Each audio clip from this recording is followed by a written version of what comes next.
দীর্ঘ এক মাস সিয়াম সাধনার পর ধর্মীয় ভাব গাম্ভীর্য ও উৎসব উদ্দীপনায় উদযাপিত হবে পবিত্র ঈদ উল ফিতর। আমি প্রিয় দেশবাসী, বিশেষ করে ঢাকা মহানগরবাসীকে জানাই পবিত্র ঈদ উল ফিতরের অগ্রিম শুভেচ্ছা। ঈদ মোবারক। আপনারা জানেন, বরাবরের মতো এবারও জাতীয় ঈদগাহে ঈদের প্রধান জামাত সকাল 8:30 ঘটিকায় অনুষ্ঠিত হবে। এখানে একত্রে 35,000 সম্মানিত মুসল্লিগণ ঈদের জামাত আদায় করবেন।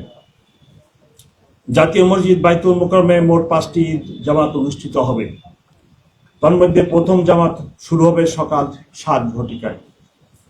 আবহাওয়া প্রতিকূল থাকলে জাতীয় ঈদগাহ ময়দানের প্রধান জামাতটি বাইতুল মুকাররম মসজিদে সকাল 9 ঘটিকায় অনুষ্ঠিত হবে।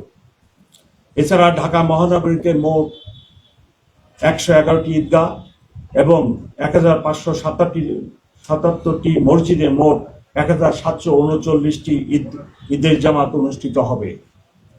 সৌদি আরবের সাথে মিল রেখে আগের দিন রাজধানীতে 3টি ঈদ জামাত ও শিয়া সম্প্রদায়ের 7টি ঈদ জামাত অনুষ্ঠিত হবে। জাতীয় ঈদগাহ, বাইতুল মুকাররম, জাতীয় মসজিদ ও ঢাকার অন্যান্য সকল স্থানে অনুষ্ঠিতব্য ঈদ জামাতের নিরাপত্তা নিশ্চিত করে ঢাকা মেট্রোপলিটন পুলিশ সমন্বিত সুদৃঢ় সুবিন্যস্ত নিরাপত্তা ব্যবস্থা গ্রহণ করেছে। জাতীয় ঈদগাহ ময়দানের ঈদের জামাতে 5 স্তর নিরাপত্তা বলয় তৈরি করা হবে। প্রবেশ গেটসমূহে তল্লাশির জন্য আরসওয়ে ও মেটাল ডিটেক্টর থাকবে। পুরো জাতীয় ঈদগাহ ময়দান সহ আশপাশের এলাকা সিসিটিভি আওতামুক্ত থাকবে। প্রায় 100 সিসিটিভি ইতিমধ্যে স্থাপন করা হয়েছে। কন্ট্রোল রুম থেকে যা সার্বক্ষণিকভাবে পর্যবেক্ষণ করা হবে। ঈদগাহ ময়দানে আসার প্রধান 3টি রাস্তার প্রবেশ মুখে ব্যারিকেড থাকবে, যেখানে আরসওয়ে ও মেটাল ডিটেক্টর দিয়ে তল্লাশির ব্যবস্থা থাকবে। মৎস্য ভবন, প্রেস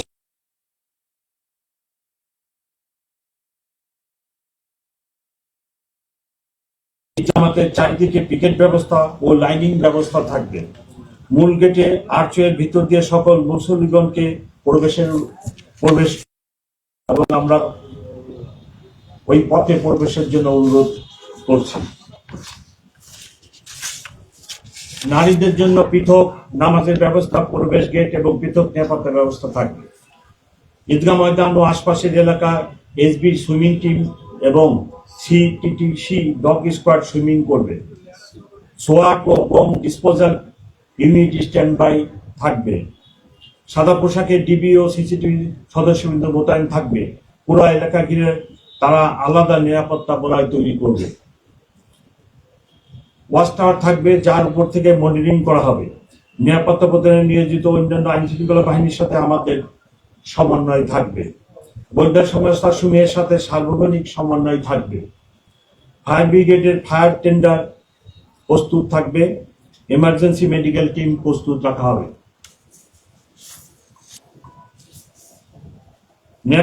নিরাপত্তার সাথে তল্লাশি কাজে সহায়তা করার অনুরোধ করা হলো। কোনো প্রকার ব্যাগ, ধারালো বস্তু, দাহ্য পদার্থ নিয়ে না আসার জন্য মুসল্লিগণকে অনুরোধ করা যাচ্ছে। জামাত শেষে তাড়াহুড়ো না করে সুশৃঙ্খলভাবে বের হওয়ার জন্য অনুরোধ করা হচ্ছে। সন্দেহজনক কিছু মনে হলে নিকটস্থ পুলিশ সদস্যকে জানানোর জন্য আমরা অনুরোধ জানাচ্ছি। প্রয়োজনে 999 অথবা মেসেজ টু কমিশনার 013-200-101010 এ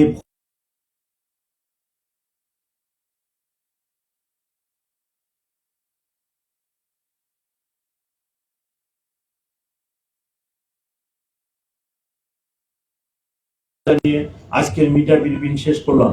আপনারা সবাই ভালো থাকবেন। অগ্রিম ঈদের শুভেচ্ছা। এখন অত্র এলাকার ট্রাফিক ডিভিশন গ্রহণ করেছে। আমি ডিসি ট্রাফিক রমনা ডিভিশনকে ট্রাফিক ব্যবস্থা সম্পর্কে সংক্ষেপে একটি ব্রিফ দেওয়ার জন্য অনুরোধ করছি। Thank you.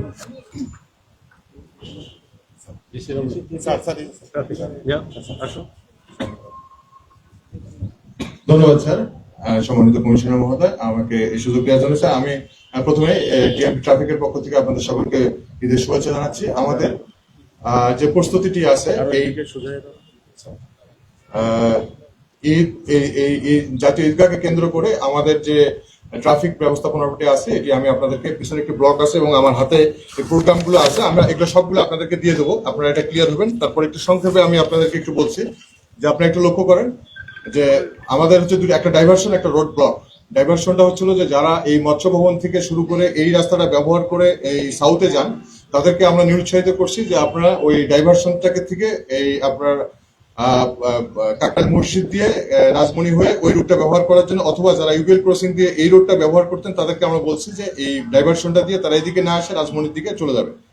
আর রোড ব্লকটা হচ্ছিল যে যারা সম্মানিত নাগরিক যারা আসবেন এই জামাতে ঈদের নামাজের অংশগ্রহণের জন্য, তারা এই রড ব্লকটা আমাদেরকে করা হচ্ছে যে প্রথম রড ব্লকটি আমরা করছি হচ্ছে যে সচিবালয়ের এই যে পুলের সামনে যে আপনারা যে দেখছেন একটা ইউটার্নের মধ্যে যে একটা কাটা জায়গা আছে, এখানে আমাদের ব্লকটা থাকবে। অর্থাৎ নাগরিকরা যারা গাড়ি যোগে আসবেন তারা এসে এখানে নেমে তার গাড়িটাকে ইউটার্ন করে দিয়ে তিনি এই খুব সংক্ষেপে মানে অল্প একটু রাস্তা হেঁটে উনি চলে আসবেন।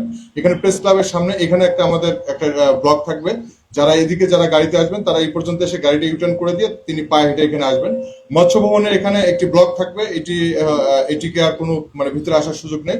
দোয়েল চত্বরে এখানে আমাদের একটি ব্লক থাকবে, যারা এই ইউনিভার্সিটির দিক থেকে আসবেন তারা দোয়েল চত্বরে এখানে নেমে গাড়িটা এই ভিতরে ওদিকে ইউনিভার্সিটির দিকে দিয়ে তারা এখানে চলে আসবেন। আর আমাদের টোটাল যে পার্কিং যে ব্যবস্থাপনাটা আছে এই ঈদগাহ ময়দানের ভিতরে 3টি ফেজে পার্কিং ব্যবস্থাপনা আছে। একটা হচ্ছে যে মাননীয় সম্মানিত প্রধান উপদেষ্টা মহোদয় তার মোটরকেডের একটা পার্কিং, আর দ্বিতীয়টা হচ্ছিল যে মাননীয় বিচারপতি মহোদয়গণ তাদের, এবং তৃতীয়টি হচ্ছিল যে সরকারি উচ্চপদস্থ কর্মকর্তা এবং সামরিক যারা কর্মকর্তা আছে তাদের গাড়ির একটা পার্কিং। আমাদের 3টি পার্কিং আলাদা ব্যবস্থা আছে, এবং সম্মানিত যারা বিশিষ্ট নাগরিক তাদের জন্য আমাদের গাড়ির একটি পার্কিং ব্যবস্থা আছে হচ্ছিল এই যে গণপূর্তের সামনে। এখানে তারা এসে মৎস্যভবন দিয়ে এসে সবাই এখানে গাড়িতে রেখে পায়ে হেঁটে পার হয়ে এখানে আসতে পারবেন।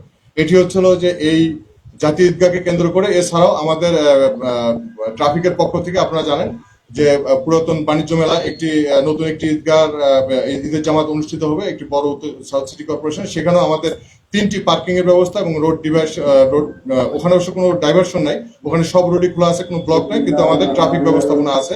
এছাড়া আগামীকালকে সমস্ত ঢাকা শহরে আমাদের ফুল ফ্লেজ ট্রাফিক ব্যবস্থাপনা থাকবে। এইটুকু হচ্ছে স্যার আমাদের ট্রাফিকের পক্ষ থেকে স্যার ঈদের ব্যবস্থা। আপনাদের যদি কোনো কোয়ারিজ থাকে প্লিজ আমি আপনাদেরকে এই ইয়াগুলো দিয়ে দেবো, এর ভিতরে সমস্ত ইয়াগুলো আছে।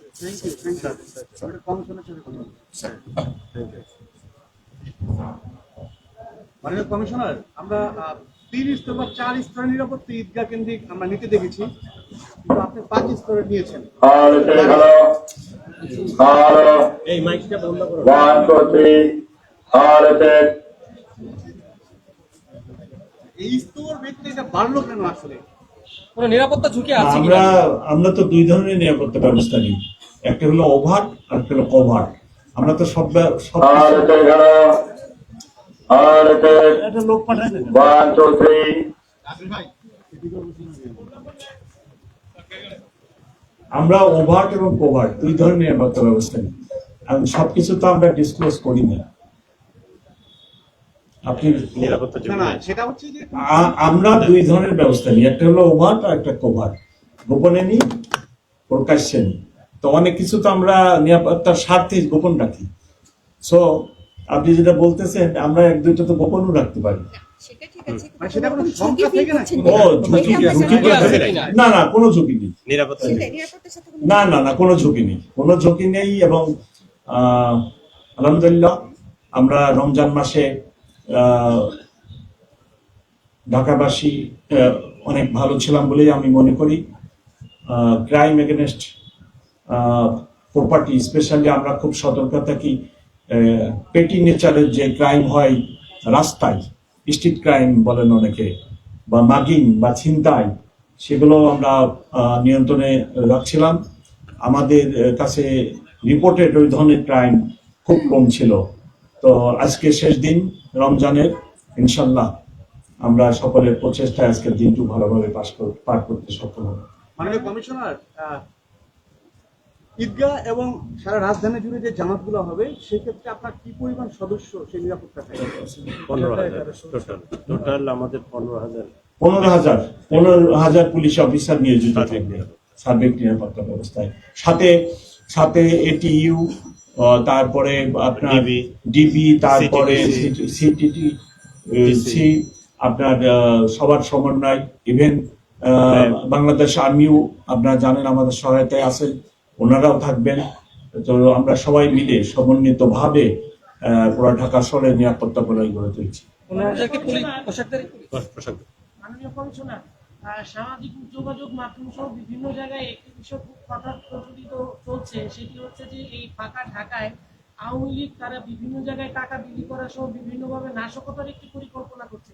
এই ধরনের কোনো ইন্টেল কি আপনাদের কাছে আছে কিনা এবং কোনো ধরনের মেজারমেন্ট আপনারা এইটিকে টার্গেট করে নিয়েছেন? আমরা সবসময় সতর্ক আছি, বিশেষ করে আওয়ামী লীগ না, নিষিদ্ধ ঘোষিত যে সমস্ত দল আছে